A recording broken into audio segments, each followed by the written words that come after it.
Hi friends, ఎలా ఉన్నారు? అందరూ బాగుండాలి, అందులో మనం ఉండాలండి. ఈరోజు ఆవులు తిప్పాను, ఆవులు కాస్తున్నాను. ఇలాగ ఆటలాకలు కూడా తీర్చాలి కదండి, అవి కట్టుకోవడంటే ఇబ్బంది అయిపోద్ది. అలాగే చల్లగుందని చెప్పి ఏం చేయాలని చెప్పి ఆలోచించాను. ఈలోగా ఫ్రెష్గా చేస్తున్న చికెన్ లాలీపాప్ మా ఊరు పక్కన ఉన్న రెస్టారెంట్ కాడికి వెళ్ళానండి. మన ముందే మేకింగ్ చేశారు, చాలా బాగుంది. కొంతమంది రెస్టారెంట్లో నిలవ ఇచ్చేస్తారు, అలా కాకుండా అప్పుడే కలుపుతున్న లాలీపాప్ని చూసి ఆ తర్వాత నీట్‌గా మొత్తం అంతా కలిపారండి. కలిపేసిన తర్వాత చాలా ఫ్రెష్‌గా ఉంది. చూడండి ఎంత బాగుందో. చూడండి, ఆయన ముక్క కూడా చూపిస్తున్నారు ఓనర్ గారు. చూడండి ఎలా ఉందో, హైలైట్‌గా ఉంది. తర్వాత వన్ టైమ్ రోస్ట్ చేసి తీసుకున్నారండి. దీన్ని ఇలా పక్కన పెట్టుకుంటారు.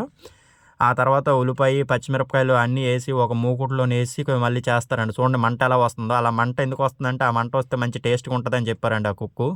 చాలా బాగుంది. ఎక్సలెంట్‌గా ఉంది. నాకైతే మాత్రం చాలా బాగా నచ్చింది. దాన్ని నేను పార్సెల్ చేసుకున్నాను. పార్సెల్ చేసుకొని ఇంటికి తీసుకొచ్చానండి. ఇంటికి తీసుకొచ్చి ఒక ప్లేట్‌లో పెట్టుకొని ఉల్లిపాయలు ఏసి తింటే ఉందండి.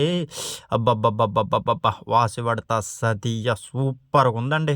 ఒక్కసారి మీరు ట్రై చేసి చూడండి. కానీ ఫ్రెష్ చికెన్ మన ముందే చేసిన లాలీపాప్ అయితే చాలా బావుంటదండి. ఒక్కొక్క రెస్టారెంట్‌లో నిలవుంటది. అలాంటిది కాకుండా ఇలాంటిది తెచ్చుకొని తింటే మాత్రం సూపర్‌గుంటది.